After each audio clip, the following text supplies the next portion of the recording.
Carta aos Romanos, capítulo 1. Eu, Paulo, sou um fiel escravo de Jesus Cristo, escolhido como apóstolo autorizado para proclamar o que Deus tem falado e feito. Escrevo esta carta a todos os cristãos de Roma, amigos de Deus. Os escritos sagrados trazem anúncios antigos dos profetas a respeito do Filho de Deus, que mostra suas raízes na história por ser descendente do rei Davi. Sua identidade única de Filho de Deus foi demonstrada pelo Espírito, quando Jesus foi ressuscitado dos mortos e comprovado como Messias, nosso Senhor. Por meio dele, recebemos a graça generosa de sua vida e a urgente tarefa de transmiti-la a outros, para que a recebam quando decidirem pela confiança obediente em Jesus. Vocês são quem são por causa dessa graça e do chamado de Jesus Cristo. E eu os saúdo agora pela graça generosa de Deus, nosso Pai, e do nosso Senhor Jesus, o Messias. Dou graças a Deus por meio de Jesus, por todos vocês. Faço isso em primeiro lugar porque em toda parte recebo notícias da vida de fé que vocês têm, e toda vez que as ouço, dou graças a Deus.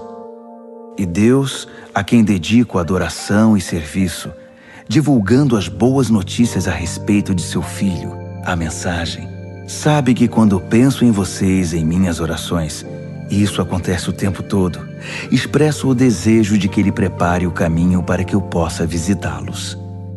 Quanto maior a demora, mais eu sofro. Quero muito estar aí para compartilhar o dom de Deus pessoalmente e vê-los crescer fortes diante dos meus olhos. Mas não pensem que farei isso sem querer nada em troca. Vocês têm tanto para me dar quanto eu a vocês. Por favor, amigos, não entendam mal minha dificuldade de visitá-los. Vocês não têm ideia de quantas vezes fiz planos de ir a Roma. Estou determinado a desfrutar pessoalmente a obra de Deus entre vocês, assim como em tantas outras cidades e comunidades não judaicas. Mas sempre alguma coisa atrapalha meus planos. De fato, todos, gente educada ou ignorante, sofisticada ou simples, mostram-me como dependo de todos e sou devedor a todos. Por isso não vejo a hora de encontrar vocês em Roma e pregar as maravilhosas notícias a respeito de Deus. São notícias que tenho orgulho de proclamar. Essa extraordinária mensagem que revela o magnífico plano de Deus de resgatar todos que confiam nele, começando pelos judeus, mas abrindo a porta para todos os outros povos. O modo de Deus tornar justo o ser humano se manifesta em atos de fé, confirmando o que as Escrituras dizem. Aquele que vive de modo justo diante de Deus, confiando nele, vive de verdade. Mas o furor divino é despertado pela falta de confiança do ser humano em Deus, pelos erros repetidos, pelas mentiras acumuladas e pela manipulação da verdade. Mas a verdade essencial sobre Deus é muito clara. Abram os olhos e poderão vê-la. Se analisarem com cuidado o que Deus criou, serão capazes de ver o que os olhos deles não enxergam. O poder eterno, por exemplo, e o mistério do ser divino. Portanto, ninguém tem desculpa. Vejam o que aconteceu. A humanidade conhecia Deus perfeitamente, mas deixou de tratá-lo como Deus, recusando-se a adorá-lo, e foi reduzida a um tão terrível estado de insensatez e confusão que a vida humana perdeu o sentido. Eles fingem saber tudo, mas são ignorantes sobre a vida. Trocaram a glória de Deus que sustenta o mundo por imagens baratas vendidas na feira. Então Deus se pronunciou: se é isso que vocês querem, é o que terão. Não demorou muito para que fossem viver num chiqueiro, enlameados, sujos por dentro e por fora. Tudo porque trocaram o Deus verdadeiro por um Deus falso e passaram a adorar o Deus que fizeram no lugar do Deus que os fez, o Deus a quem bendizemos e que nos abençoa. Loucura total. Então aconteceu o pior. Como se recusaram conhecer Deus, logo perderam a noção do que significa ser humano, Mulheres não sabiam mais ser mulheres. Homens não sabiam mais ser homens. Sexualmente confusos, abusaram um do outro e se degradaram. Mulheres com mulheres, homens com homens. Pura libertinagem, pois de modo algum isso pode ser amor. Mas eles pagaram caro por isso. E como pagaram? São vazios de Deus e do amor divino, perversos, infelizes e sem amor humano. Uma vez que eles não se importaram em reconhecer Deus, Deus desistiu deles e os deixou por conta própria. A vida deles agora é uma confusão só, um mal que desce ladeira abaixo. Eles tomam à força o que é alheio, são ambiciosos e caluniadores, cheios de inveja, violência, brigas e trapaças, fizeram da vida um inferno. Olhem para eles, são maliciosos, venenosos, críticos ferozes de Deus, brigões, arrogantes, gente vazia e insuportável. Mestres em criar meios de destruir vidas e revoltados contra os pais. Não passam de seres tolos, asquerosos, cruéis e intransigentes. Até parece que eles não sabem o que fazem, mas têm plena consciência de que estão cuspindo no rosto de Deus. E não se importam. Pior ainda, premiam quem faz as piores coisas com eficiência. Romanos, capítulo 2. A humanidade caiu num abismo cada vez mais fundo. Mas se você pensa que está em nível mais elevado de onde pode apontar o dedo para os outros, esqueça. Cada vez que você critica alguém, está se condenando. Você é tão errado quanto quem você critica. Criticar os outros é uma forma bem conhecida de ignorar os próprios crimes e erros. Mas Deus não é enganado tão facilmente. Ele vê através da cortina de fumaça e o responsabiliza pelo que você faz. Ou você acha que conseguiria distrair a atenção de Deus dos seus erros, apontando o dedo para os erros dos outros? Ou que por ser um Deus tão bondoso, Ele o deixaria livre de obrigações? É melhor pensar direito desde o princípio. Deus é bom, mas não é bobo. Por sua bondade, Ele nos toma pela mão e nos conduz a uma mudança radical de vida. Não há como escapar. Rejeitar Deus ou fugir dele é como jogar lenha na fogueira. Um dia o fogo intenso e alto, o julgamento justo e ardente de Deus, irá queimar tudo. Não se engane, porque no fim todos terão o que merecem. Vida de verdade para quem age do lado de Deus e fogo para quem insiste em viver como bem entende, pela lei do menor esforço. Se você age contra a sua natureza, irá se destruir. Não importa a sua origem, a sua criação ou a sua formação. Mas se você aceitar o jeito de Deus fazer as coisas, a recompensa será maravilhosa. Nesse caso, também não importa a origem ou a formação. Ser judeu não é garantia automática de aprovação. Deus não se orienta pelo que os outros dizem ou pelo que você pensa de você. Ele tem seus critérios. Se você peca sem saber, Deus leva isso em consideração. Mas se você peca de modo consciente, a história é outra. O mero ato de ouvir a lei de Deus é perda de tempo se você não faz o que Ele manda. Praticar, não apenas ouvir, é que faz diferença para Deus. Se um pagão que desconhece a lei de Deus consegue segui-la mais ou menos por instinto, ele confirma a verdade dela pela obediência. Comprova assim que a lei de Deus não é um elemento estranho, imposto de fora para dentro, mas algo que faz parte da própria constituição humana. Existe algo no interior do ser humano que ecoa o sim e o não de Deus, o certo e o errado.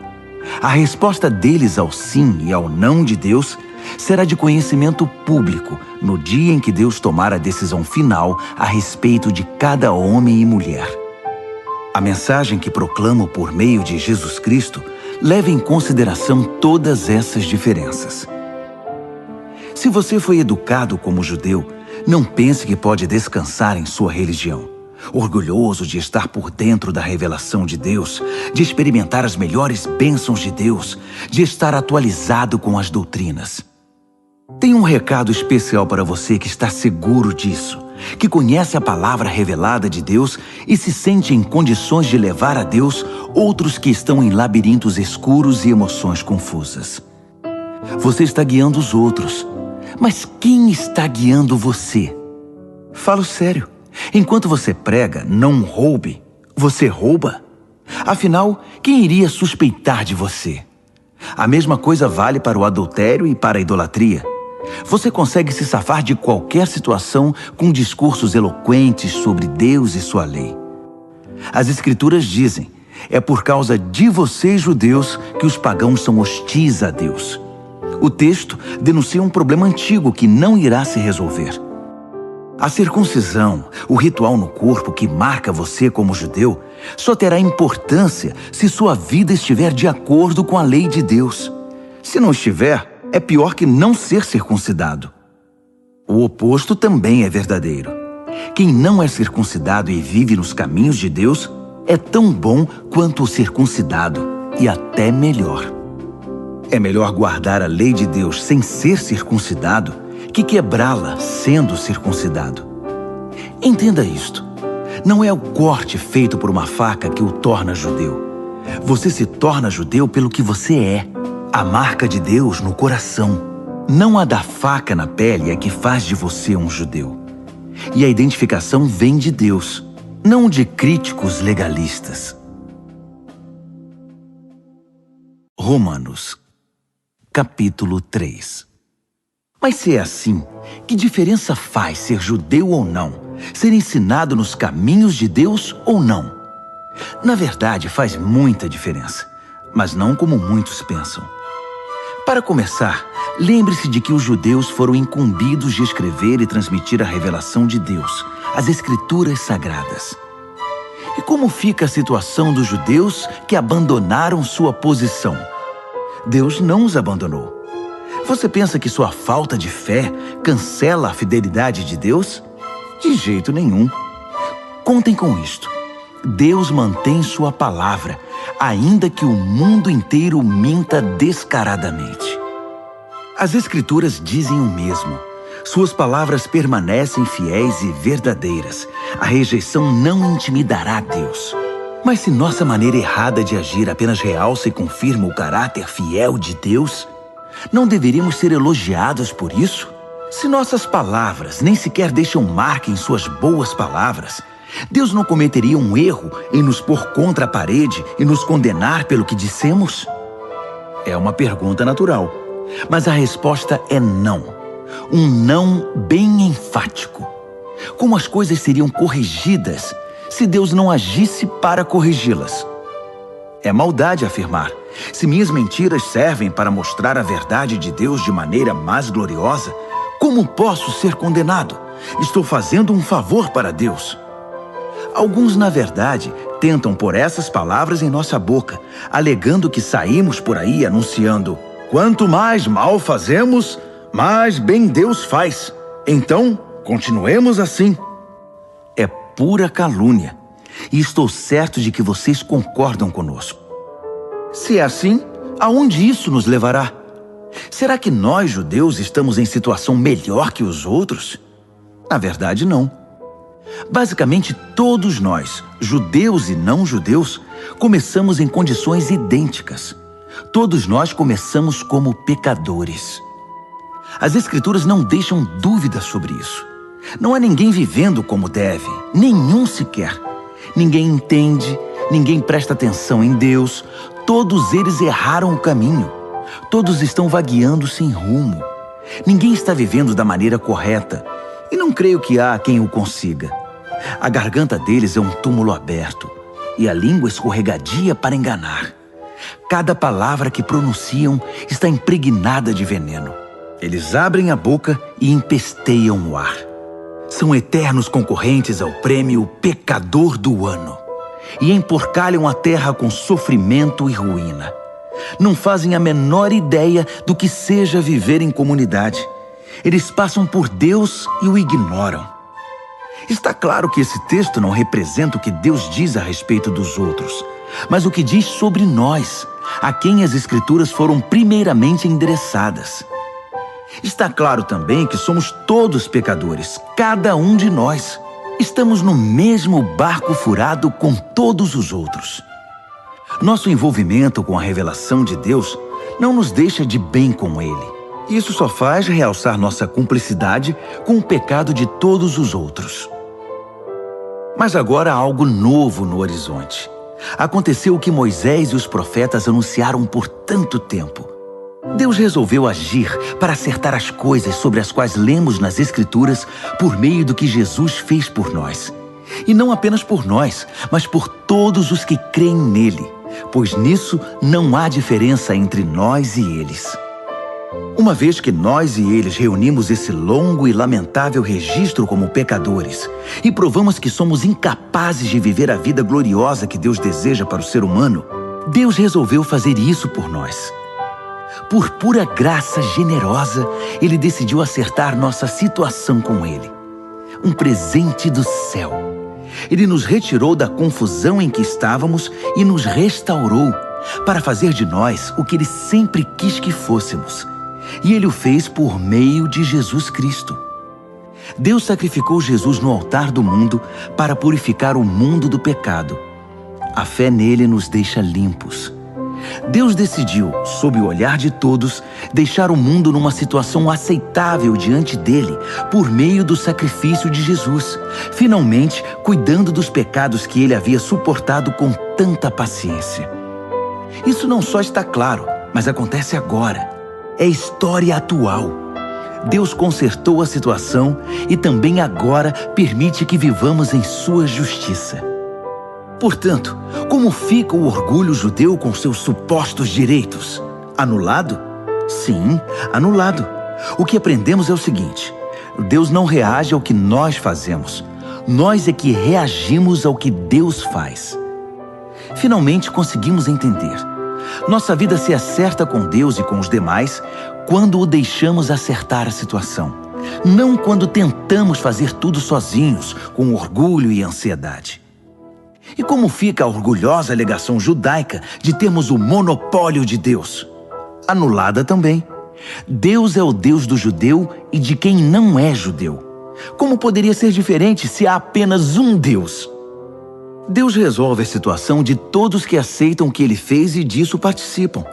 Tanto os que seguem nosso sistema religioso, quanto os que nunca ouviram falar da nossa religião.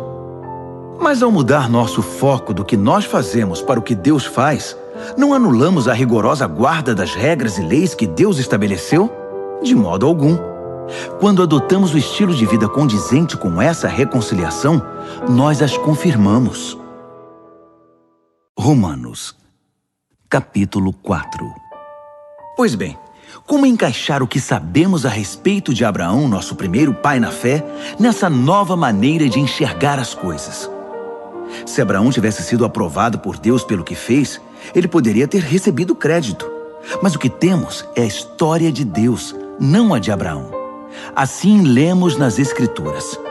Abraão participou do que Deus fez por ele e isso foi decisivo. Ele acreditou que Deus podia torná-lo justo, em vez de apelar para a própria justiça. Se você dá duro e faz um bom trabalho, merece o pagamento. Ninguém pode dizer que seu pagamento é um presente.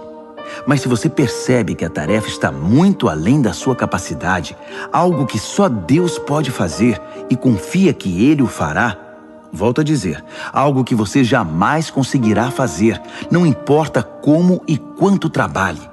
Essa confiança em Deus é o que o deixa numa situação aceitável diante dele, por causa de Deus. Pura graça. Davi confirma esse modo de ver as coisas ao afirmar que quem deixa Deus consertar a situação sem insistir em querer fazer algo no processo é um homem feliz. Feliz é aquele cujos crimes são perdoados, cujos registros dos pecados são apagados. Feliz é a pessoa contra quem o Senhor não tem nada a apresentar. Vocês pensam que essa bênção é dada apenas para aqueles que guardam nossas tradições religiosas e são circuncidados? Acham que a bênção pode ser dada a alguém que nunca ouviu falar das nossas tradições, que não foi criado em nossa forma de devoção para com Deus? Todos nós concordamos em que foi por aceitar o que Deus fez por Abraão que ele foi declarado justo diante de Deus, não é? Agora pensem, essa declaração foi feita antes ou depois que ele fosse marcado pelo rito pactual da circuncisão? Sabemos que foi antes. Isso significa que ele se submeteu à circuncisão como evidência e confirmação do que Deus havia feito muito antes de torná-lo plenamente aceitável. Um ato de Deus que ele aceitou de todo o coração. Isso ainda significa que Abraão é pai de todos os povos que aceitam o que Deus faz por eles, enquanto ainda estão na condição dos de fora em relação a Deus, não identificados como propriedade de Deus, isto é, como incircuncisos. Justamente, os que se encontram nessa condição é que são chamados justificados por Deus e com Deus. Abraão, claro, também é o pai dos que se submeteram ao rito da circuncisão, não apenas por causa do rito, mas porque desejavam abraçar pela fé o que Deus fez por eles, seguindo o exemplo de vida que Abraão viveu antes de ser marcado pela circuncisão. A famosa promessa de Deus a Abraão, que ele e seus descendentes possuiriam a terra, não foi feita em razão de algo que Abraão tenha feito ou viria a fazer. Foi baseada na decisão de Deus de acertar tudo para com ele, e foi disso que Abraão participou quando creu. Se alguém receber esse presente de Deus apenas por ter seguido certas ordens ou por ter cumprido formalidades, essa confiança não faz sentido, e a promessa vira um contrato frio. Seria um acordo comercial, não uma promessa santa. Um contrato cheio de pormenores, elaborado por um advogado detalhista, pode resultar em obrigações que você jamais seria capaz de cumprir.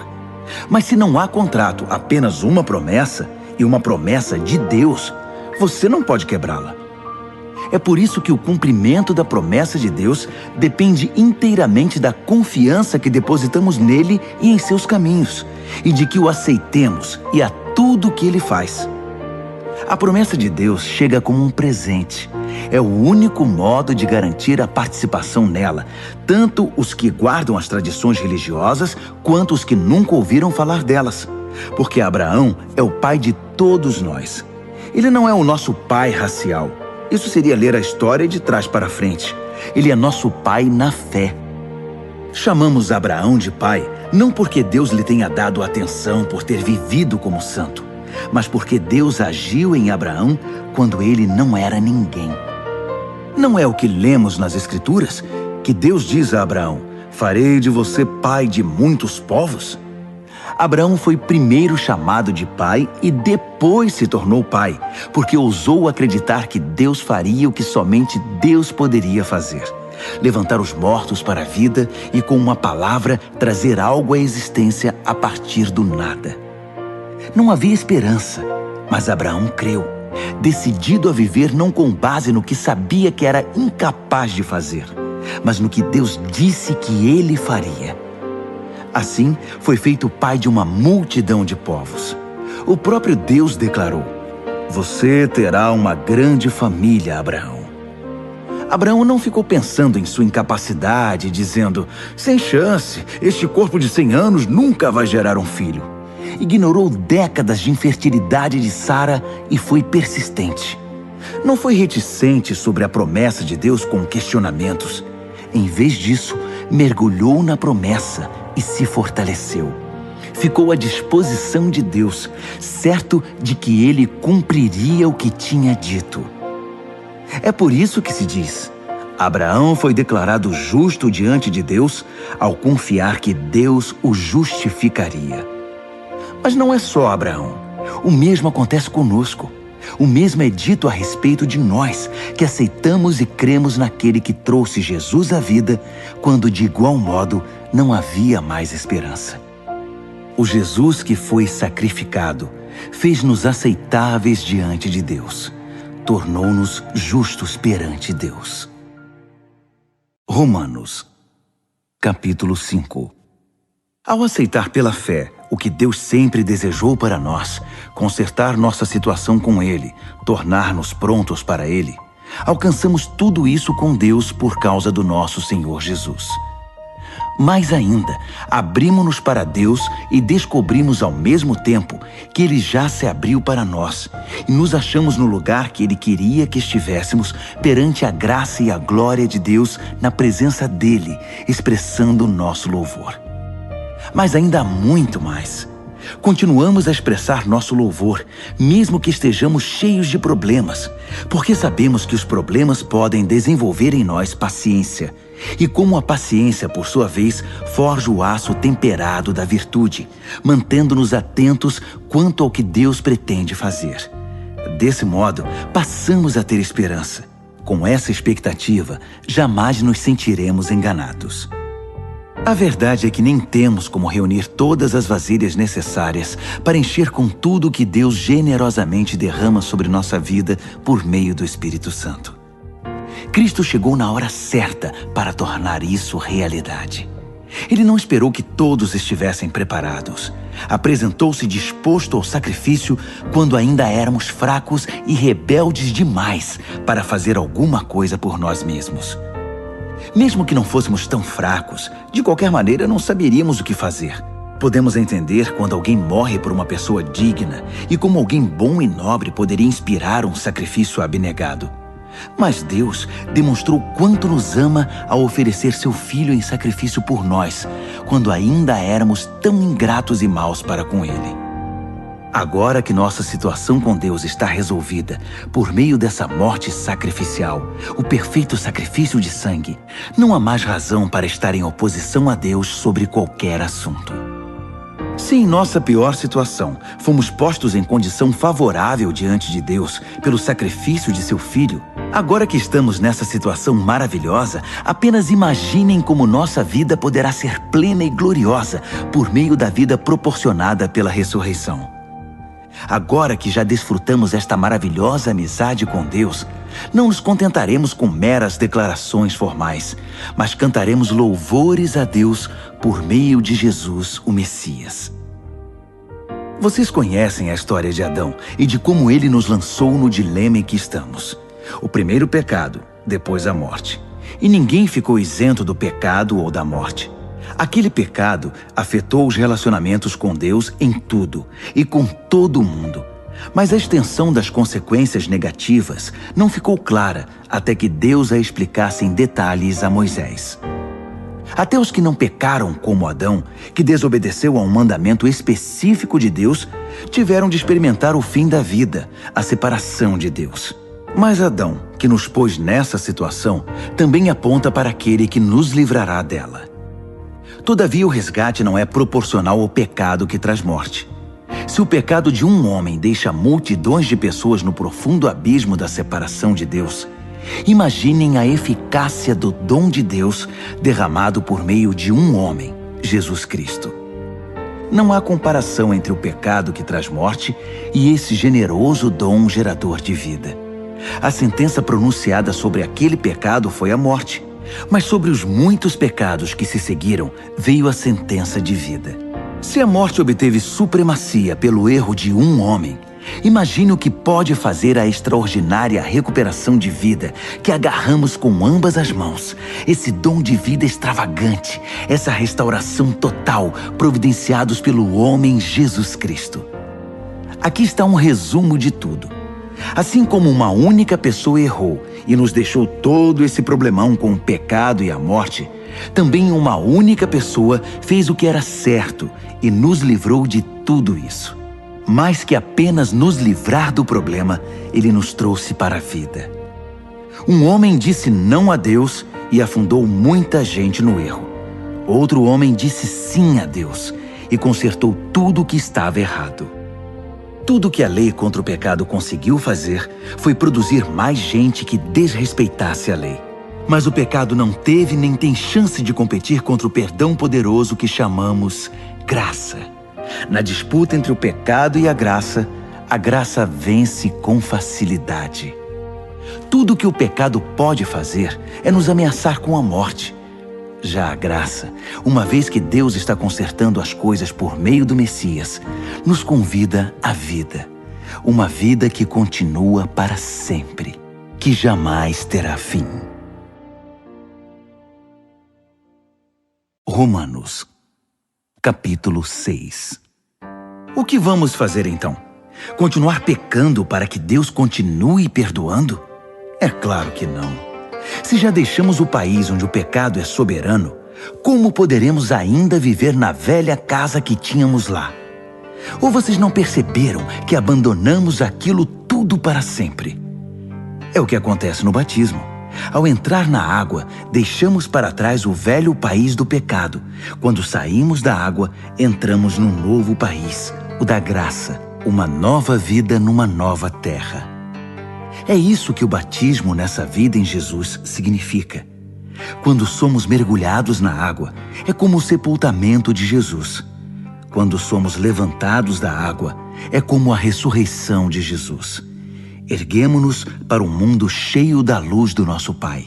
E assim, podemos ver por onde estamos indo, no novo país da graça soberana. Mais claro que isso, impossível. Nosso velho modo de viver foi pregado na cruz com Cristo, um fim decisivo para aquela vida miserável de pecado. Não estamos mais à mercê do convite do pecado. Cremos que se estamos incluídos na morte de Cristo, que venceu o pecado, estamos incluídos também em sua ressurreição, que nos traz vida. Sabemos que quando Jesus foi levantado dos mortos, isso foi um sinal de que a morte não seria mais o destino final. Nunca mais ela terá a última palavra. Quando Jesus morreu, ele levou o pecado consigo. Agora vivo, ele traz Deus a nós. De agora em diante devemos pensar assim: o pecado fala uma língua morta que nada significa para nós. Deus fala nossa língua materna e entendemos cada palavra. Vocês estão mortos para o pecado e vivos para Deus. Foi o que Jesus fez. Isso significa que vocês devem conduzir a vida de um modo que não deem oportunidade ao pecado. Não deem a ele nenhuma chance. Evitem até as mínimas coisas que estejam ligadas com o antigo modo de viver. Abracem de todo o coração e em tempo integral o modo de Deus agir. Lembrem-se de que vocês foram ressuscitados. O pecado não pode mais ditar as regras da vida de vocês. Afinal, vocês não estão mais vivendo sob a velha tirania. Estão vivendo na liberdade de Deus. Agora, se estamos livres da velha tirania, podemos viver como quisermos? Uma vez que estamos livres na liberdade de Deus, podemos fazer o que nos vier à cabeça? De jeito nenhum. Vocês sabem por experiência própria que certos atos baseados numa suposta liberdade acabam destruindo a liberdade. Ofereçam-se ao pecado, por exemplo, e será o último ato livre de vocês. Mas ofereçam-se aos caminhos de Deus e jamais perderão a verdadeira liberdade. Durante a vida inteira, vocês deixaram o pecado ditar as regras. Mas graças a Deus, vocês começaram a ouvir um novo Senhor, cujas ordens os deixam livres para viver na liberdade dele. Falo da liberdade para facilitar a compreensão. Vocês com certeza se lembram do tempo em que faziam o que queriam, sem se importar com os outros nem com Deus, e a vida só piorava enquanto a liberdade diminuía. Quanta diferença agora! Vocês vivem na liberdade de Deus, com a vida restaurada, crescendo em santidade. Durante todo o tempo em que vocês faziam o que queriam, ignorando Deus, nem se preocupavam em pensar ou viver de modo correto, nem cogitavam fazer pelo menos alguma coisa certa. Mas isso era a liberdade? O que ganharam com isso? Nada de que possam se orgulhar agora, não é? Aonde isso os levou? A um beco sem saída. Mas agora que encontraram a verdadeira liberdade, não precisam mais ouvir as exigências do pecado. Vocês descobriram o prazer de ouvir Deus falando com vocês.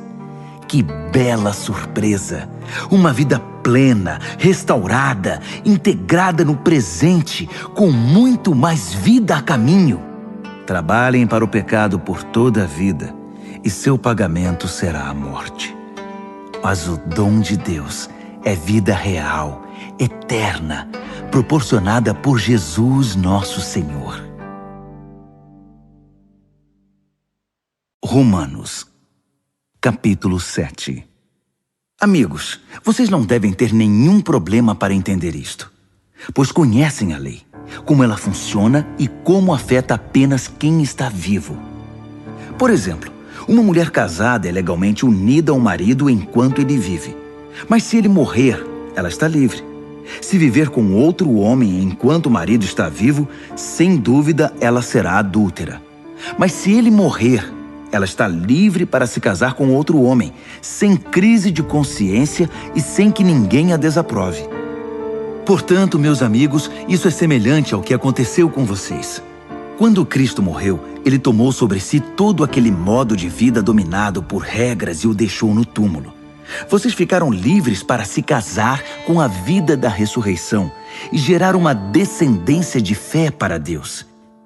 Enquanto vivíamos aquele antigo modo de vida, fazendo o que bem entendíamos, o pecado produzia os frutos que o antigo código da lei gerou em nós, o que nos deixou ainda mais rebeldes. Por fim, tudo o que geramos foi morte.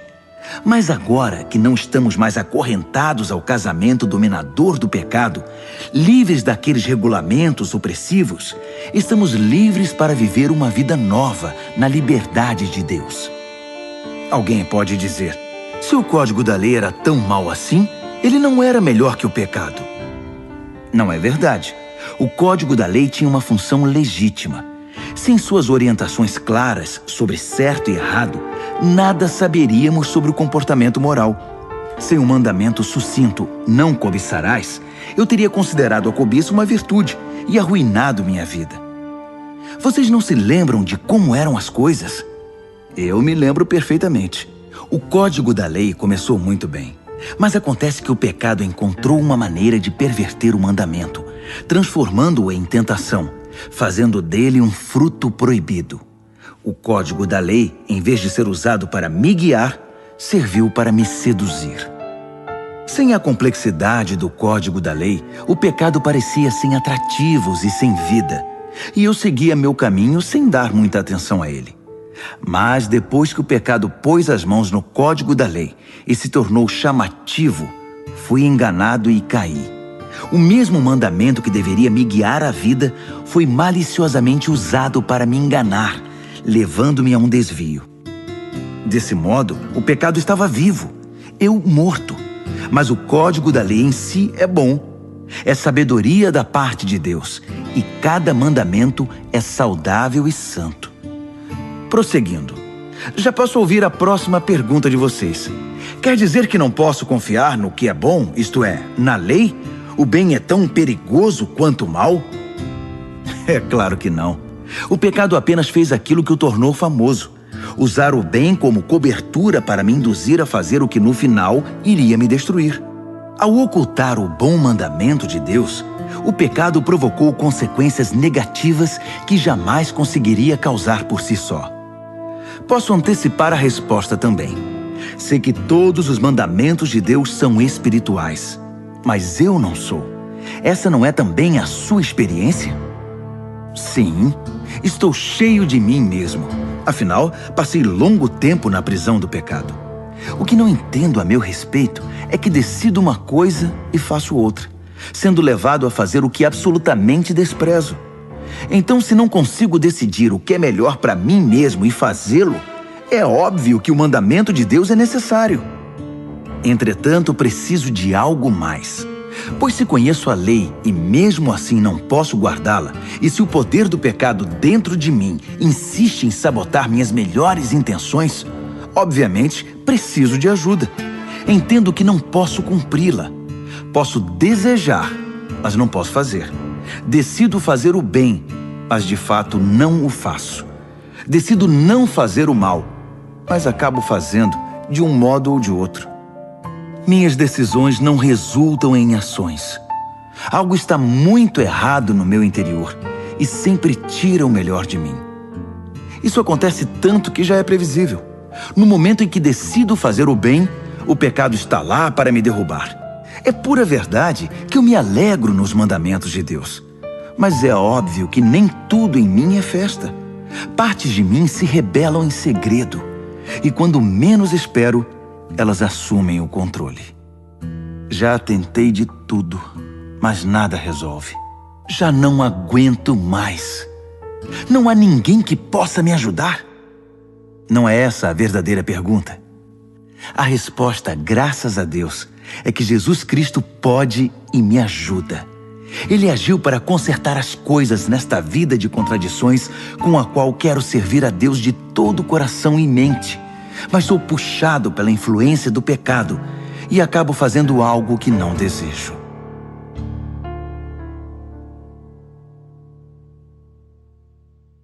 Romanos, capítulo 8. Com a chegada de Jesus, o Messias, o dilema fatal foi resolvido. Os que estão em Cristo não precisam mais viver numa nuvem escura e depressiva. Um novo poder está atuando. O Espírito da vida em Cristo, como um vento forte, limpou totalmente o ar, libertando vocês de uma tirania brutal nas mãos do pecado e da morte. Deus acertou em cheio quando enviou seu Filho. Não tratou do problema como algo distante e sem importância. Em seu Filho, Jesus assumiu pessoalmente a condição humana, entrou na confusão da humanidade que vive em conflito para consertar as coisas de uma vez por todas. O código da lei, enfraquecido pela natureza humana fragmentada, jamais poderia ter feito isso. A lei acabou usada como paliativo para o pecado, nunca para a cura completa. E agora o que o código da lei pede, mas que não conseguiríamos cumprir por nós mesmos, é que em vez de redobrar nossos esforços, simplesmente aceitemos o que o Espírito está fazendo em nós. Os que pensam que podem fazê-lo por si mesmos terminam obcecados por medir sua força moral, mas sem resultados na vida real. Os que confiam na ação de Deus descobrem que o Espírito de Deus está neles, vivendo e respirando Deus. Ficar obcecado consigo mesmo nessa questão é entrar num beco sem saída.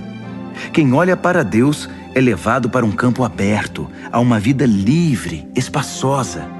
Direcionar o foco para si mesmo é o oposto de se concentrar em Deus. Qualquer pessoa absorvida em si mesma passa a ignorar Deus e acaba pensando mais nela que em Deus. Ignora quem Deus é e o que Ele está fazendo. E Deus não gosta de ser ignorado. Mas se o próprio Deus está em vocês, dificilmente irão pensar mais em vocês mesmos que nele. Quem não recebeu esse Deus invisível, mas plenamente presente, o Espírito de Cristo, não saberá do que estamos falando. Mas vocês que o receberam e o têm habitando em vocês, mesmo que ainda experimentem as limitações do pecado, experimentam a vida de acordo com Deus. Não há dúvida de que se o Deus vivo e presente, que ressuscitou Jesus dentre os mortos, atua na vida de vocês, Ele fará em vocês o mesmo que fez em Jesus. Ele os trará vivos para si. Quando Deus vive e respira em vocês, e Ele o faz, como fez em Jesus, vocês são libertos daquela vida morta. Com seu Espírito vivendo em vocês, o corpo de vocês será tão cheio de vida quanto de Cristo. Vocês não percebem que não devemos 1 centavo à velha vida, na qual a pessoa tem de fazer tudo por si. Não há nada nessa vida para nós, nada mesmo. O melhor a fazer é dar a ela um enterro definitivo e se engajar na nova vida. O Espírito de Deus nos chama.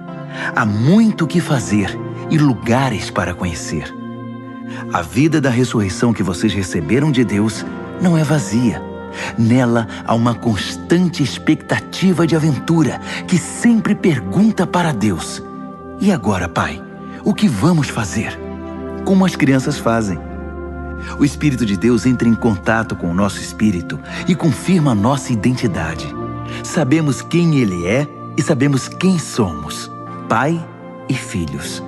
Sabemos também que vamos receber o que está por vir, uma herança inacreditável. Iremos passar pelo que Cristo passou. Se enfrentamos momentos difíceis com Ele, então é certo que com Ele passaremos momentos inesquecíveis. Não penso que seja possível fazer uma só comparação entre os tempos difíceis de hoje e os bons tempos que virão. O mundo criado quase não se contém esperando pelo que vem a seguir. Tudo na criação sofre restrições. Deus a controla até que todas as criaturas estejam prontas e possam ser libertadas para os tempos gloriosos que virão.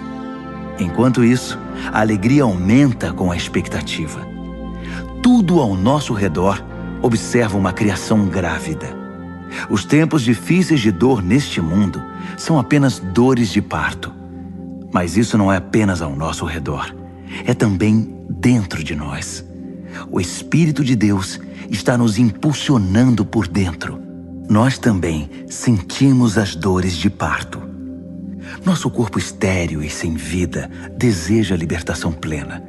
É por isso que esperar não nos diminui, assim como a espera não diminui a gestante.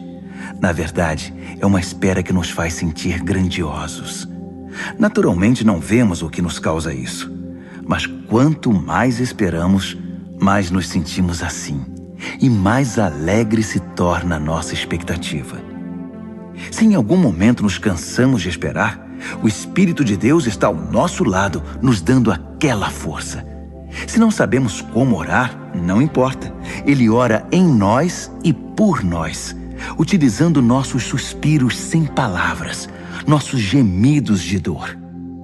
Ele nos conhece melhor que nós mesmos, conhece nossa condição de gravidez e nos mantém na presença de Deus. Assim, podemos ter certeza de que cada detalhe em nossa vida de amor a Deus é transformado em algo muito bom. Deus sempre soube o que estava fazendo. Ele decidiu desde o princípio moldar a vida daqueles que o amam pelos mesmos padrões da vida do Filho, pois o Filho é o primeiro da fila na humanidade que ele restaurou. Nele, vemos a vida humana em sua forma original. Depois de decidir como seus filhos deveriam ser, Deus continuou convidando as pessoas, chamando-as pelo nome. Em seguida, ele as firmou numa sólida base, nele mesmo. Após ter feito tudo isso, ele permanece com essas pessoas até o fim, concluindo gloriosamente o que havia iniciado. Então, o que acham? Deus está ao nosso lado, assumiu nossa condição e se expôs ao pior quando enviou o próprio Filho. Haveria alguma coisa que ele não faria por nós de modo espontâneo e feliz?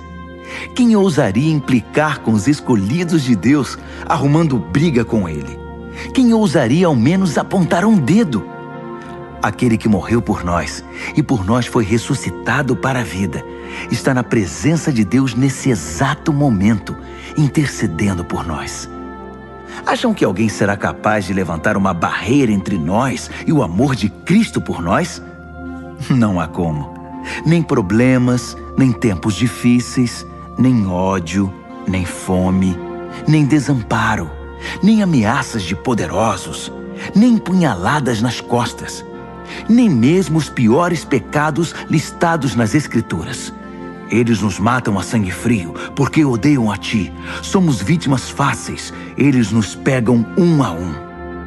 Nada disso nos intimida, porque Jesus nos ama. Estou convencido de que nada, vivo ou morto, angelical ou demoníaco, atual ou futuro, alto ou baixo, pensável ou impensável, absolutamente nada pode se intrometer entre nós e o amor de Deus, quando vemos o modo com que Jesus, nosso Senhor, nos acolheu. Romanos, capítulo 9. Ao mesmo tempo, vocês precisam saber que todo o tempo carrego comigo uma imensa tristeza, uma dor profunda dentro de mim, e nunca me livro dela. Não estou exagerando. Cristo e o Espírito Santo são minhas testemunhas. São os israelitas. Se houvesse um jeito de eu ser amaldiçoado pelo Messias para que eles fossem abençoados por ele, eu o faria sem hesitar. Eles são minha família, cresci com eles. Eles tinham tudo: família, glória, reuniões, revelações, adoração, promessas. Sem falar que são o povo de onde veio o Messias, o Cristo, que é Deus sobre tudo, sempre. Amém. Mas não pensem que a palavra de Deus tenha falhado em algum ponto. O problema é antigo. Para começar, nem todos os israelitas fisicamente são israelitas espiritualmente. Não foi a linhagem de Abraão que trouxe essa identidade, e sim a promessa de Deus. Lembram-se do que foi dito? Sua família será considerada por Isaque? Isso significa que a identidade israelita nunca foi determinada fisicamente, por transmissão genética, mas por Deus, pela promessa. Lembram-se da promessa? Quando eu voltar no próximo ano por esta época, Sara terá um filho. E não foi a única vez. Também foi feita uma promessa para Rebeca, muito além da genética.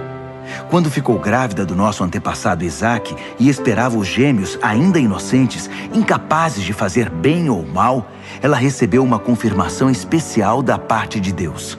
Na ocasião, Deus mostrou que seu propósito não é algo que dependa do que fazemos ou deixamos de fazer, e sim determinado por sua decisão, vindo diretamente de sua iniciativa.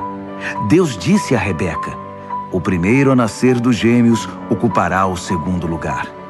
Mais tarde, a situação deu origem à dura frase: eu amei Jacó, mas rejeitei Esaú. Será que com isso podemos dizer que Deus é injusto? Vamos devagar. Deus disse a Moisés: misericórdia é comigo mesmo, compaixão é comigo mesmo. A compaixão não nasce em nosso coração compadecido, nem em nosso esforço moral, mas na misericórdia divina. Foi o mesmo caso do faraó. Eu o escolhi para ser mero coadjuvante no drama da minha poderosa salvação.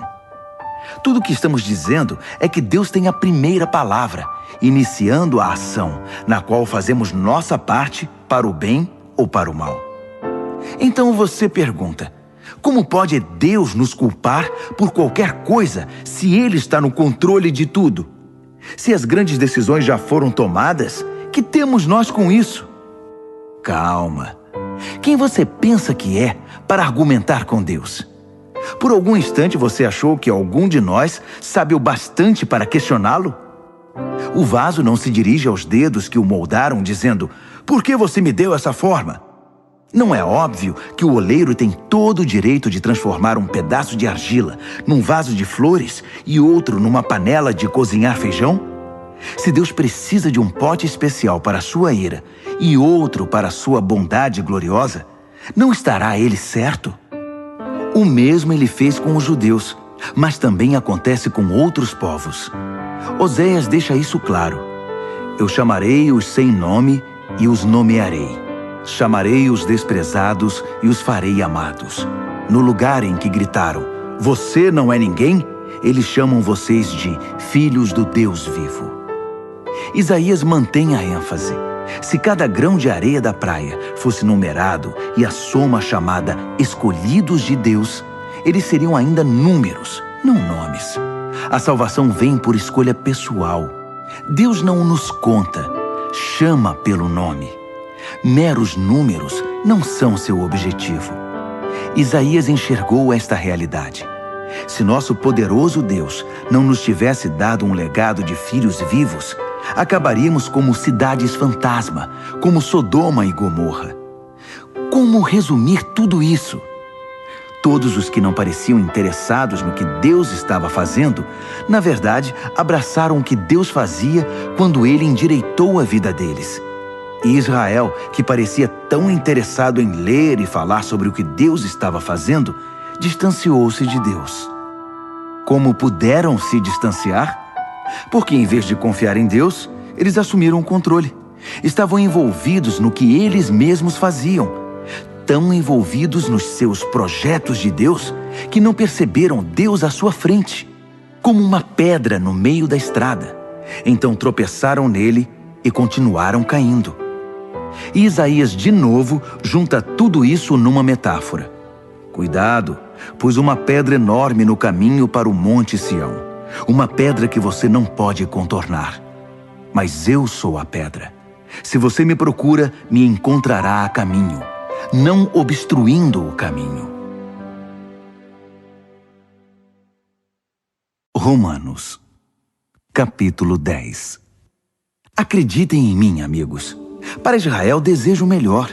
Salvação, nada menos que isso. É o que desejo de todo o coração e em todo tempo oro a Deus por isso. Sei que os judeus são muito dedicados a Deus, mas estão fazendo tudo ao contrário. Não parecem entender que esse acerto da condição humana, que é a salvação, é obra de Deus, e muito bem sucedida. Eles montam suas lojas de salvação ao longo da rua e apregoam sua mercadoria. Após todos esses anos de recusa em se relacionar com Deus, nos termos dele, insistindo em fazer tudo à sua maneira, eles nada conseguiram como resultado. A revelação anterior tinha a intenção de nos deixar preparados para o Messias. Apenas isso. Ele então iria consertar a situação dos que crescem nele. Moisés escreveu que quem insiste em usar o código da lei para viver de maneira correta diante de Deus, logo descobre que não é tão fácil. Cada detalhe da vida é minuciosamente regulamentado. Mas confiar em Deus para moldar a vida correta em nós é uma história diferente. Não se trata de uma escalada perigosa até os céus ou de uma perigosa descida ao abismo para trazer de lá o Messias. Então, o que exatamente Moisés estava dizendo? A palavra que salva está bem aqui, tão próxima quanto a língua da boca, tão próxima quanto o coração do peito. É a palavra da fé que aceita que Deus trabalhe e acerte as coisas para nós. Essa é a essência da nossa pregação. Diga a Deus as palavras de boas-vindas. Jesus é meu Senhor.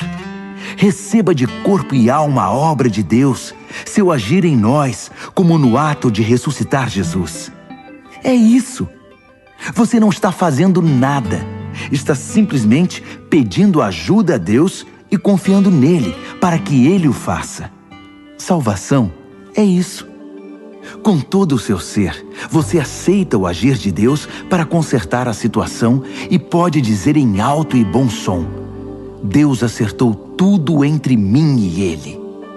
As Escrituras garantem: ninguém que confie em Deus de todo o coração irá se arrepender disso. Isso não mudou. Não importa qual seja o antecedente religioso de alguém. O mesmo Deus é por todos nós, agindo do mesmo modo, com incrível generosidade para com todos os que buscam sua ajuda.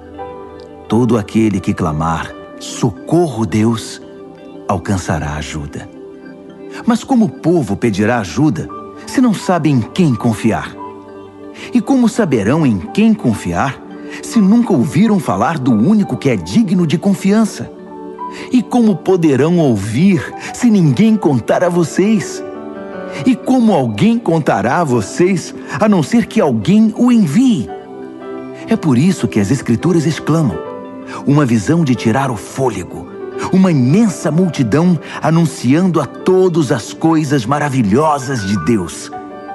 Mas nem todos estão preparados para ver, ouvir e agir. Isaías perguntou o que todos nós em algum momento perguntamos: Deus, será que alguém se importa? Será que alguém está ouvindo ou acreditando numa única palavra de tudo isso? A questão é a seguinte: antes de crer, você tem de ouvir. E a não ser que a palavra de Cristo seja pregada, não há nada para ouvir. Mas não são inúmeras as oportunidades que Israel tem de ouvir e entender o que está acontecendo? Inúmeras, eu disse. As vozes dos pregadores se foram pelo mundo, sua mensagem pelos 7 mares da terra. Então, a grande pergunta é: por que Israel não entendeu que não tinha espaço nessa mensagem? Moisés acertou quando predisse: quando vir Deus alcançar todos aqueles a quem você considera inferiores, estranhos, você irá morrer de inveja. Quando vir Deus alcançar os povos que você considera ignorantes espirituais, você vai ficar furioso. Isaías ousa pronunciar as seguintes palavras de Deus: povos me encontraram e me receberam, povos que nunca haviam me procurado. E eu encontrei e recebi povos que nunca antes haviam perguntado a meu respeito. Então ele conclui com uma acusação. Dia após dia, chamei Israel de braços abertos, e para minha tristeza, não vi resposta a não ser puro desdém. Romanos, capítulo 11. Será que isso significa que Deus está tão farto de Israel que não quer mais nada com eles? É claro que não. Lembrem-se de que quem escreve estas coisas é um israelita, um descendente de Abraão, da tribo de Benjamim. Mais judeu, impossível. Não estamos, portanto, falando de rejeição. Deus está muito envolvido com Israel. Investiu demais nesse povo para desistir agora. Elias, angustiado por causa desse mesmo Israel, clamou em oração. Deus, eles mataram teus profetas, destruíram teus altares. Só eu sobrevivi e agora eles estão atrás de mim.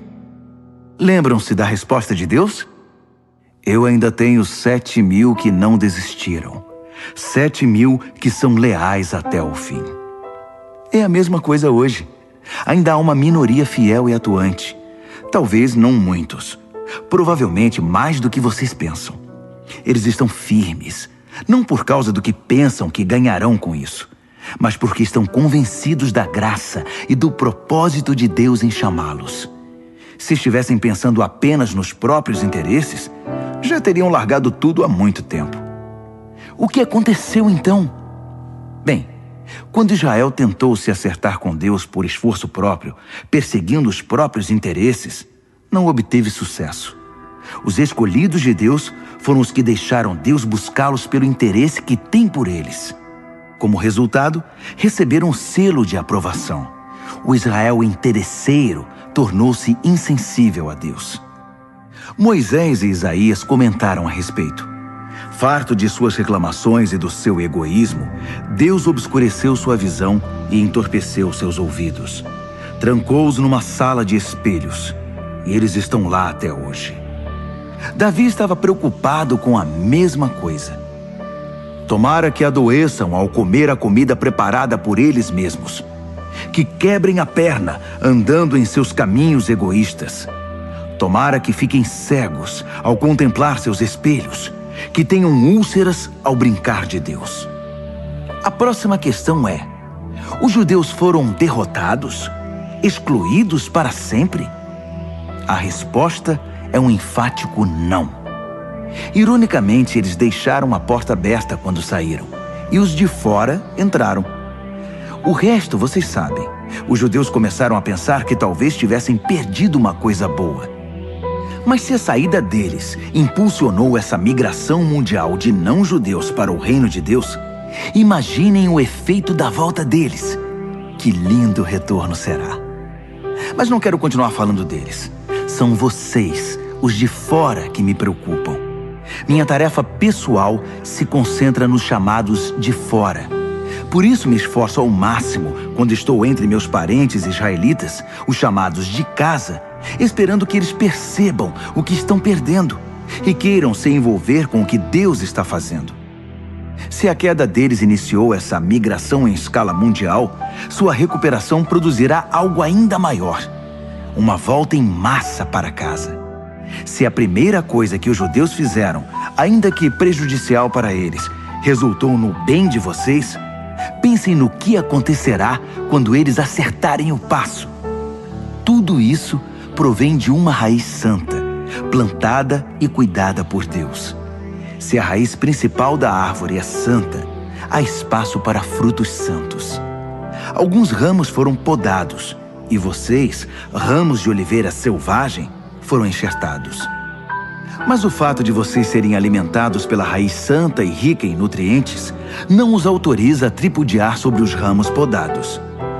Lembrem-se de que vocês não estão alimentando a raiz. Ela é que está alimentando vocês. Assim é possível dizer: outros ramos foram podados para que eu pudesse ser enxertado. Muito bem, mas eles foram podados porque eram dispensáveis. não mais ligados pela fé e pelo compromisso com a raiz. A única razão pela qual vocês estão na árvore é porque o enxerto de vocês pegou quando creram e porque vocês estão ligados à raiz que nutre a fé. Por isso, não fiquem vaidosos. Sejam humildes e prontos em relação à raiz que os mantém verdes e vivos. Agora, se Deus não pensou 2 vezes para podar os ramos naturais, por que hesitaria em cortar vocês? Ele o faria sem vacilar. Fiquem atentos ao amor bondoso e à terrível severidade que coexistem em Deus. Misericórdia zero para os ramos mortos, bondade total para os enxertados. Mas não considerem só a bondade. No momento em que virar ramo morto, vocês serão cortados. E não se sintam superiores aos ramos podados que caíram ao chão. Se eles saírem do estado de morte, poderão muito bem ser enxertados outra vez. Deus pode fazer isso.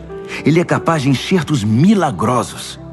Porque se Ele pôde enxertar vocês, ramos cortados de uma árvore qualquer, numa das árvores do pomar, Ele não terá dificuldade de enxertar de volta na árvore de origem ramos que cresceram nela. Alegrem-se por estar na árvore e esperem o melhor para os outros. Quero ser o mais claro possível, amigos. O assunto é complicado. É fácil interpretar errado o que está acontecendo e, com arrogância, presumir que vocês são a realeza e eles apenas o povão excluído. Mas não é assim. Essa dureza da parte de Israel em relação a Deus é temporária e tem o efeito de permitir o acesso de todos os que estão de fora, de modo que, por fim, a casa se encha. Antes do fim de tudo, haverá um Israel aperfeiçoado. Está escrito: um campeão virá das montanhas de Sião. Ele purificará a casa de Jacó. E esse é meu compromisso com o meu povo: a remoção dos seus pecados. Enquanto vocês ouvem e abraçam as boas notícias da mensagem, fica parecendo que os judeus são inimigos de Deus. Mas visto da perspectiva de longo alcance do propósito abrangente de Deus, eles continuam sendo os mais antigos amigos de Deus. Os dons e o chamado de Deus têm garantia total. Jamais são cancelados. Houve uma época, não muito tempo atrás, em que vocês estavam separados de Deus. Mas depois, os judeus fecharam a porta para Deus e houve uma abertura para vocês. Agora, eles estão de fora, mas com a porta aberta para vocês, eles têm ainda a opção de voltar. De algum modo, Deus permite que todos nós conheçamos o que é estar de fora, para que Ele, pessoalmente, possa abrir a porta e nos receber de volta. Vocês, por acaso, já viram algo que se compare à graça generosa de Deus ou à sua profunda sabedoria? É algo acima da nossa compreensão, que jamais entenderemos. Há alguém que possa explicar Deus? Alguém inteligente o bastante para lhe dizer o que fazer? Alguém que tenha feito a ele um grande favor? Ou a quem Deus tenha pedido conselho? Tudo dele procede. Tudo acontece por intermédio dele. Tudo termina nele. Glória para sempre. Louvor para sempre. Amém. Amém. Amém.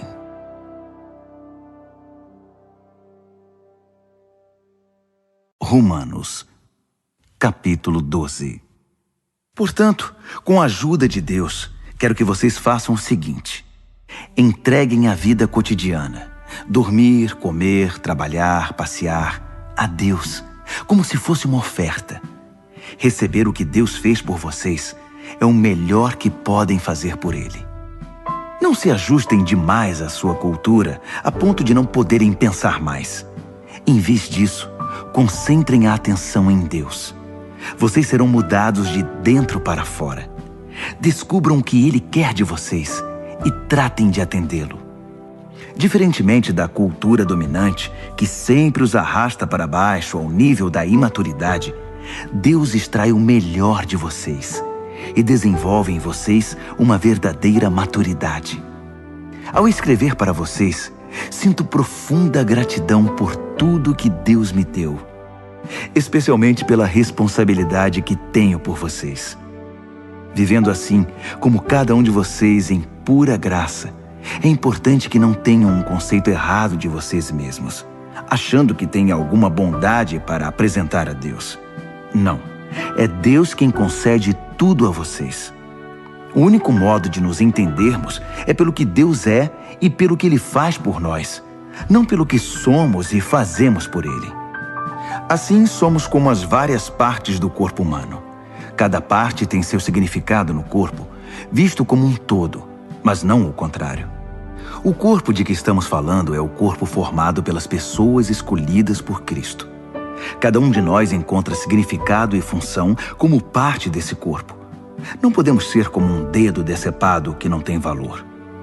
Então, desde que estejamos ligados às outras partes constituídas de maneira genial e funcionando maravilhosamente no corpo de Cristo, sejamos o que fomos feitos para ser, sem inveja ou sentimento de superioridade sobre os outros, sem tentar ser algo que não somos. Se você prega, limite-se a pregar a mensagem de Deus. Se você ajuda, apenas ajude. Não tente assumir o comando. Se você ensina, apegue-se ao ensino. Se você tem a capacidade de encorajar, tome cuidado para não se tornar autoritário. Se você recebeu alguma posição de responsabilidade, não manipule. Se você foi chamado para ajudar gente em angústia, fique de olhos abertos e seja rápido em responder. Se você trabalha com os desamparados, não se permita ficar irritado ou deprimido por causa deles. Mantenha o sorriso. Amem de verdade, não de maneira fingida. Evitem o mal ao máximo. Apeguem-se ao bem como puderem. Sejam bons amigos que amam profundamente. Não procurem estar em evidência. Não se deixem esgotar. Mantenham-se animados e dispostos. Sejam servos vigilantes do Senhor, com uma expectativa alegre. Não desistam em tempos difíceis, mas orem com fervor. Ajudem os cristãos necessitados e pratiquem a hospitalidade.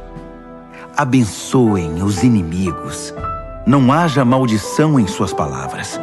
Riam quando seus amigos estiverem alegres. Chorem com eles quando estiverem tristes. Ajudem-se uns aos outros. Não sejam arrogantes. Façam amigos entre as pessoas mais simples. Não se julguem importantes. Não revidem. Descubram a beleza que há em todos. Se você a descobriu em você, faça o mesmo com todos. Não insistam na vingança. Ela não pertence a vocês. Eu vou julgar. Eu vou cuidar disso, diz Deus. As Escrituras recomendam que se você vir seu inimigo com fome, ofereça-lhe um bom almoço. Se estiver com sede, dê-lhe de beber. Sua bondade irá surpreendê-lo. Não permita que o mal vença em sua vida, mas vença o mal com a prática do bem. Romanos, capítulo 13. Sejam bons cidadãos. Todos os governos estão abaixo de Deus. Se há paz e ordem, é ordem de Deus. Então vivam de modo responsável como cidadãos. Se forem irresponsáveis para com o Estado, estarão sendo irresponsáveis para com Deus, e Deus pedirá contas disso. As autoridades constituídas só serão uma ameaça se desobedecerem. Os cidadãos decentes não têm o que temer. Querem estar em boa situação com o governo? Sejam cidadãos responsáveis, e o governo trabalhará a seu favor. Mas se vocês desobedecem às leis o tempo todo, cuidado. Os guardas não estão aí apenas para serem admirados por seus uniformes. Deus também tem interesse em manter a ordem e os usa para isso. Portanto, vivam com responsabilidade, não apenas para evitar a punição, mas por ser a maneira certa de viver. É por isso também que vocês pagam impostos, para que a ordem seja mantida. Cumpram suas obrigações como um cidadão. Paguem seus impostos. paguem suas contas, respeitem seus superiores. Não façam dívidas, a não ser a imensa dívida de amor que vocês têm uns para com os outros. Quando vocês amam uns aos outros, estão cumprindo a lei, o código da lei. Não durma com uma pessoa casada, não tire a vida de ninguém, não pegue o que não é seu, não fique o tempo todo desejando o que você não tem. E todos os outros nãos que você pensar se resume nisto: ame o próximo como a você mesmo. Você não faz nada errado quando ama o próximo. Adicione tudo ao código da lei e a soma total sempre dará amor. Mas cuidem para não serem absorvidos pelas obrigações diárias a ponto de perderem tempo e se distraírem de Deus. A noite está quase acabando. O dia vai raiar. Estejam atentos ao que Deus está fazendo. Ele está dando os últimos retoques na obra de salvação que começou quando cremos. Não podemos desperdiçar as preciosas horas do dia em futilidades, preguiça, distração, brigas e disputas. Saiam da cama e vistam-se. Não desperdicem o tempo, nem se demorem esperando até o último minuto. Revistam-se de Cristo e estejam preparados. Romanos, capítulo 14. Recebam de braços abertos os irmãos que não veem as coisas como vocês. Não os atropelem toda vez que eles fizerem ou falarem algo com o qual vocês não concordam, mesmo quando parecer que eles são fortes nas opiniões, mas fracos na fé. Tratem-nos com gentileza. Por exemplo, uma pessoa viajada pode muito bem estar convencida de que pode comer de tudo que há na mesa, enquanto o outro, com uma formação diferente, pode pensar que o certo é ser vegetariano. Mas como ambos são convidados à mesa de Cristo, não seria desagradável se um começasse a criticar o que o outro comeu ou deixou de comer? Afinal, Deus convidou ambos para a sua mesa. O que você vai fazer? Cortá-los da lista de convidados ou interferir nesse amor de Deus que a todos recebe? Se há correções a serem feitas ou lições a serem aprendidas, Deus pode lidar com elas sem sua ajuda. Digamos que alguém pense que determinados dias devem ser considerados sagrados, enquanto o outro pensa que todos os dias são iguais.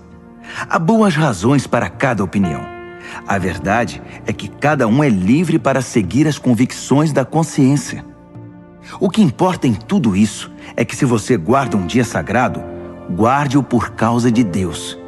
Se você come carne, coma-a para a glória de Deus e agradeça a Ele pela picanha. Se você é vegetariano, coma vegetais para a glória de Deus e agradeça-lhe pelos brócolis. Nenhum de nós tem permissão para legislar nesses assuntos. É a Deus que vamos prestar contas, de tudo e em tudo, na vida e na morte, a ninguém mais. Foi por isto que Jesus viveu e morreu e depois viveu outra vez, para se tornar nosso Senhor sobre tudo, da vida à morte, e nos libertar das pequenas tiranias de cada um. Além do mais, o que você vai ganhar ao criticar um irmão?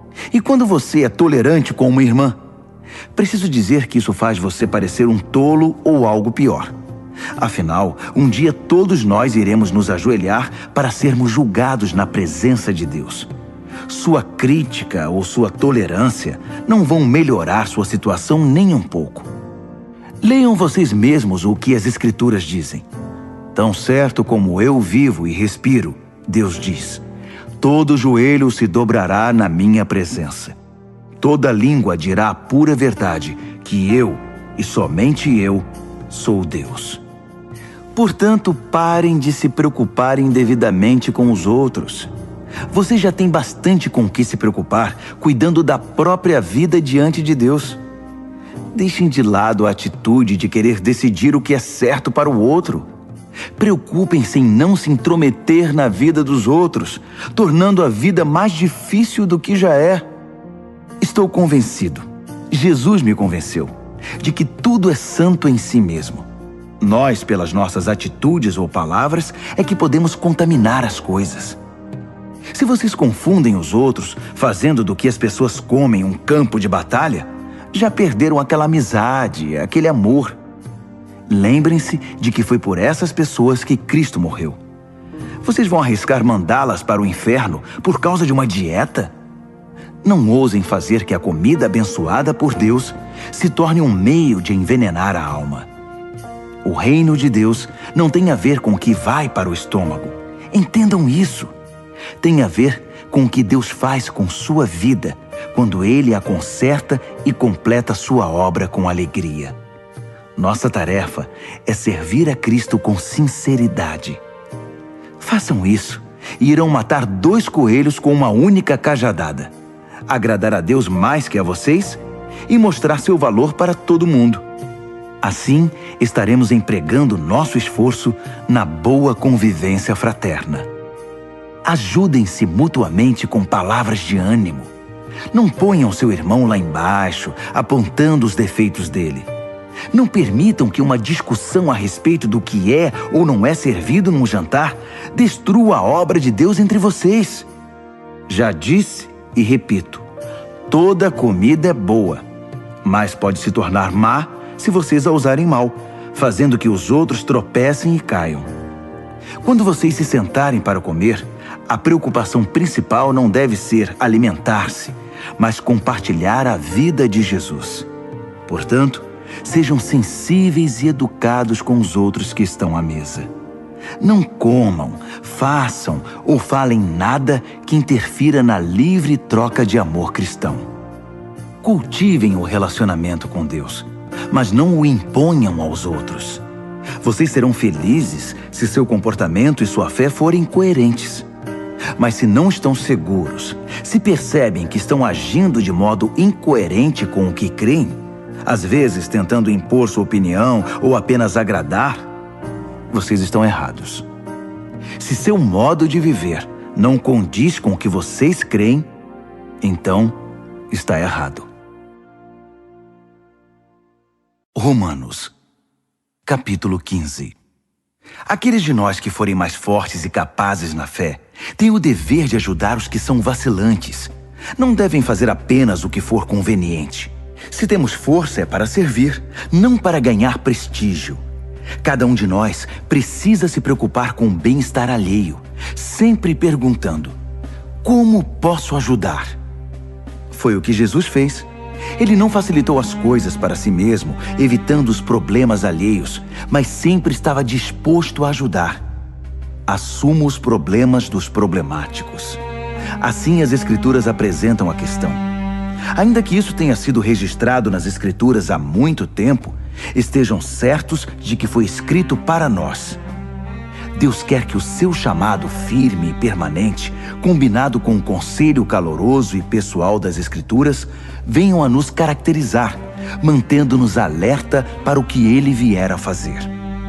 Que o nosso Deus fiel, imutável, pessoal e caloroso desenvolva a maturidade em vocês, de modo que possam estar um ao lado do outro, assim como Jesus se põe ao lado de cada um de nós. Então seremos um coral.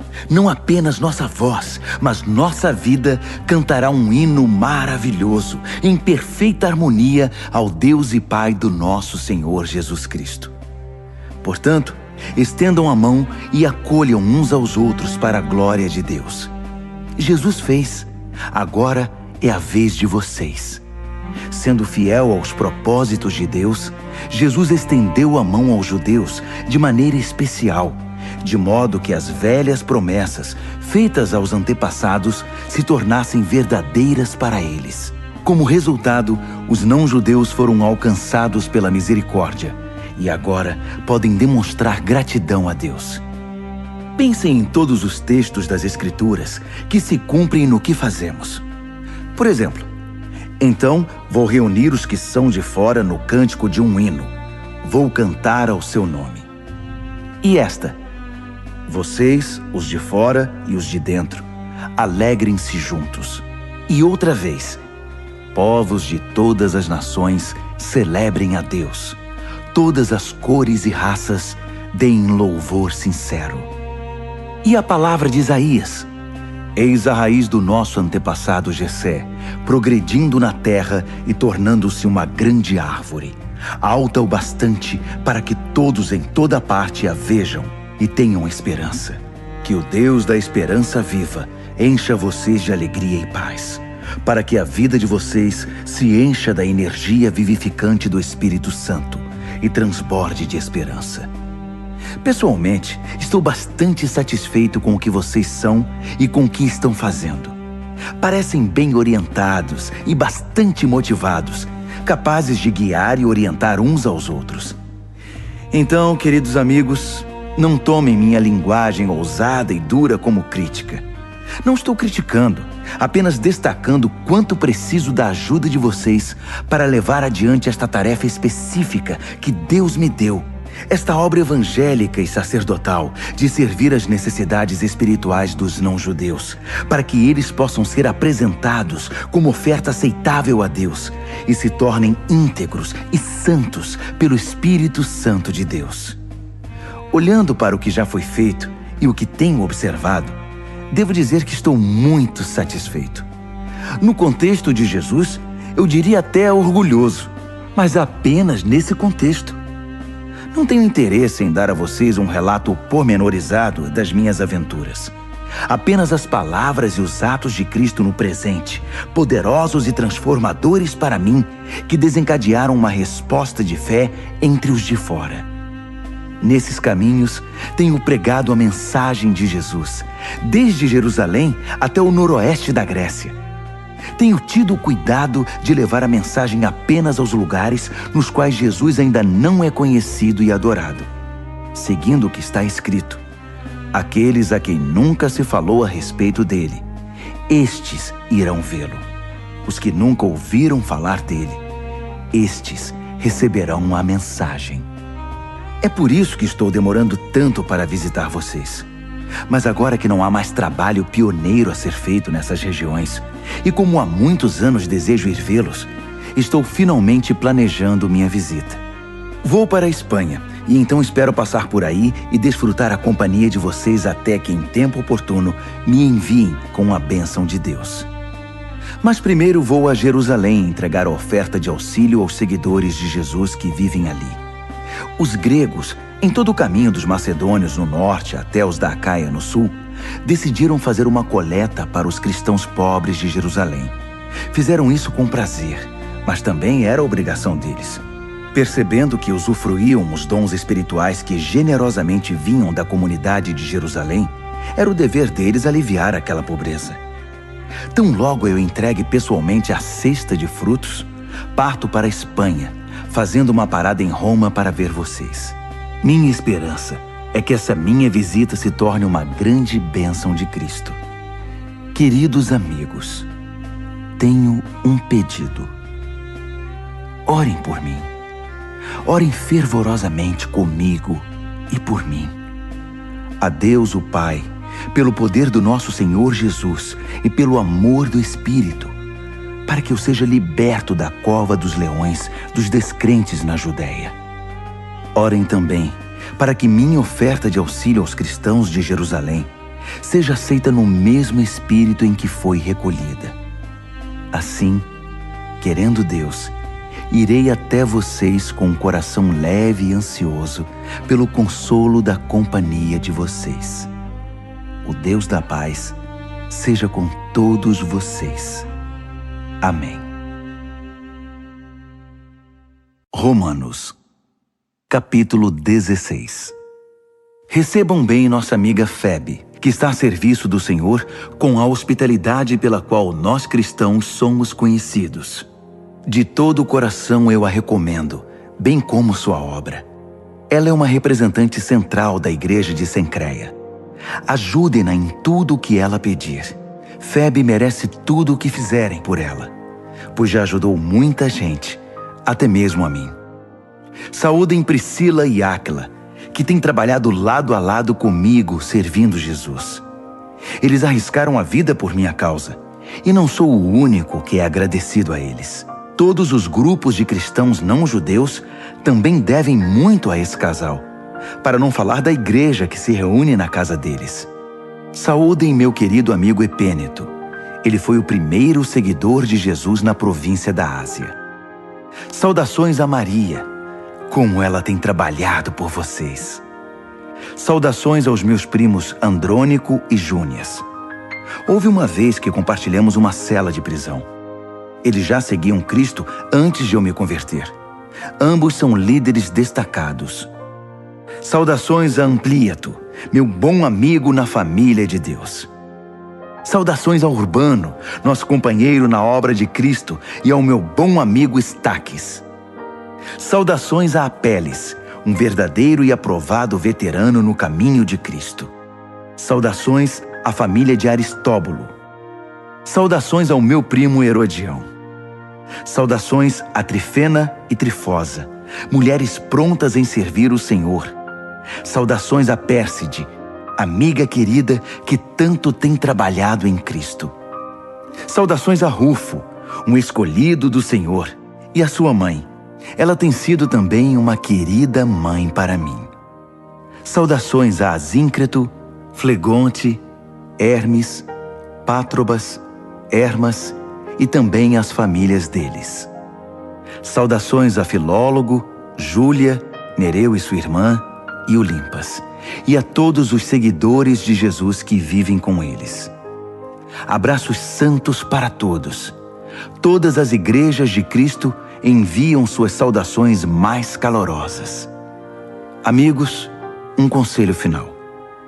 Estejam atentos com relação aos que extraem algo do ensinamento que vocês aprenderam e depois o usam para criar confusão. Evitem essas pessoas. Elas não têm intenção de viver para o Senhor. Estão aqui pelo que podem obter e falam de modo piedoso para enganar os ingênuos. E como nunca houve dúvida acerca da honestidade de vocês quanto a essas questões, eu não poderia estar mais orgulhoso de vocês. Quero também que sejam prudentes, afeiçoados ao bem e distantes do mal. Não se deixem enganar pelas conversas suaves e ao mesmo tempo malignas. Fiquem atentos. Antes que percebam, o Deus da paz irá derrubar e pisotear Satanás no chão. Desfrutem o melhor de Jesus. Por fim, lá vão outras saudações. Timóteo, meu companheiro na obra, Lúcio e meus primos Jasão e Sosípatro enviam saudações. Eu, Tércio, que escrevi esta carta ditada por Paulo, envio minhas saudações pessoais. Gaio, que é meu hospedeiro e de toda a igreja, manda lembranças a vocês. Erasto, o tesoureiro da cidade e nosso bom amigo Quarto, enviam saudações. Todo o nosso louvor é dedicado ao único que é poderoso o bastante para torná-los fortes, exatamente como na pregação a respeito de Jesus Cristo, como revelado no mistério que se manteve por tanto tempo, mas que agora se tornou um livro aberto por meio das escrituras proféticas. Todas as nações do mundo podem agora conhecer a verdade e ser conduzidas à fé obediente, cumprindo as ordens de Deus, que fez tudo, do início até a última letra. Todo o nosso louvor é dirigido, por meio de Jesus, a esse Deus incomparavelmente sábio. Amém.